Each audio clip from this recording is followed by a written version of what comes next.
I literally just tried it earlier this year. Unfortunately, like for actual editors, it's garbage. Yeah. Like it does not. I'm like, I worth it. tell clients, I'm like, look, yeah, you're paying $15 a month for it, and you get however much. Like, but you're getting $15 worth of value.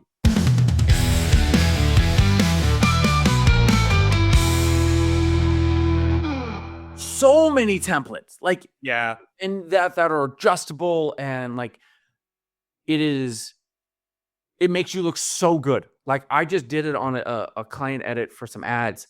He was like, yo, this is like crazy. I'm like, I just got some templates. I'm like, all right, colors to it. But like, Yeah. it makes me look so good.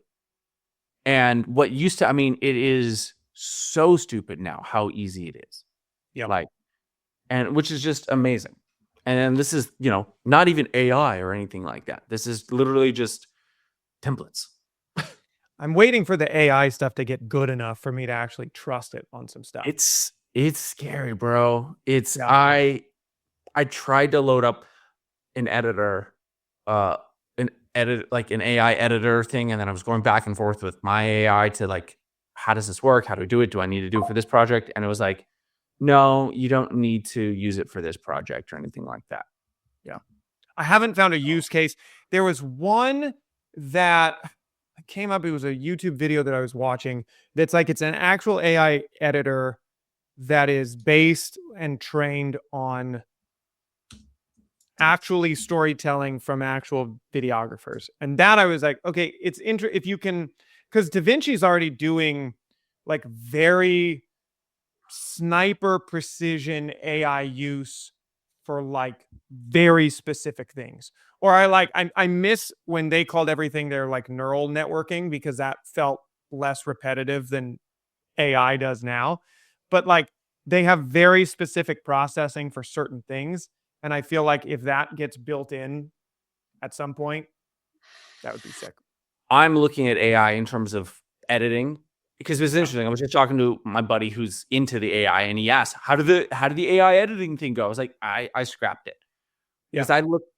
Because I have a different thought process on the AI, which is how often, and you're gonna probably start laughing about this, is you do like when you load up a sequence, you do this, then this, then this, then this, then this, and it's the exact same thing every single time, but it takes you half an hour, every single time, right? Yep. And it's literally like how you would train an intern. You do this, then you do this, then you do this, and it doesn't change. Just do this. Load the files here. This is the file sequence. Then create the project. Create the project name is just the same as this. Then you do that. Like that's where I look at like, okay, that's going to be starting to be the future, in my opinion, of AI, because like the AI editors are for the guys like my buddy who are not editors, who do not know the craft, who do not know anything about it, and who don't want to learn it. And it's not a craft to them compared to us who are editors, who are filmmakers, who are like, okay, we know the craft, we know how to do this, we know actually how to make something good, and we know what makes it good, and we have taste, which is what AI does not have. But if it could save us an hour of the stupid assistant editor job, which is great, cut out all the air, cut out this, do that, like this stuff that's like, this is not that hard. But it takes the hour, 2 hours, 3 hours, whatever, how many hours of work to sit there and get it done, do that. And that's where I see the first layer of AI editing for pro editors coming in, is taking the assistant editor job and taking that off the plate. You're like, it's like workflow automation is almost like what you're talking about. I got to show you this. This was something that we talked about with these group of guys that I was working with up in DC. I kind of mentioned this to you. I have not tried this yet, and it pisses me off because it's another subscription, but it almost feels like it's kind of like what you're talking about, which is like, here are their features. So what you get, it'll auto caption it. It'll cut the silences out for you. It'll cut your podcast. Like Premiere does not all automatic. Again, I told you some of this stuff. I'm like, yeah, but Resolve already does all of this stuff. Yeah. But in terms of like auto having captions, auto silences, like Premiere does that. But if you could get this, so then the game is just right, because Final Cut just acquired Motion VFX, right? Motion Array? No, not Motion Array. I use Motion Array. Shout out to Motion Array. I do too. Final Cut. So Apple bought Motion VFX, which does a bunch of templates and a bunch of effects and a bunch of stuff, Okay. right? Like it's like it's They're in the packages. VFX space. They're what? In the VFX space. No, they do a lot of like what Motion Array does though too. They'll do like lower thirds for YouTube. They'll do- Another competitor to Artlist and Motion Array, etc. They're more of like a buy per package. Like if you wanted a package of these 10 effects, then you'd buy their YouTuber effects pack and you'd buy this. So they're more like pay per package than the subscription model that Artlist or I'm looking at all this. Like all of this is naturally in Premiere. Like it's built into it. What is the point of this? So there's some of the stuff though. I'm with you. Some of it was intriguing to me. So like auto B-roll, if it was good, does Premiere do that? Because I know they're Like partnered. auto You could pull in B-roll clips. Like so, the sewage plant that we're trying to deal with, and it puts in a B-roll of a But like at the end, like see the thing is this: like it will never have good taste. no, That's the difference. Like, but that's what you were saying is how many times are you on a project where you have to go pull from your stock footage libraries 50 sewer plant and go video go through it. So at a point, could it look at my transcript, say, oh, you guys were talking about this? What I would love is like, great, pull let me stack and 4 rank it. options for you. Yeah.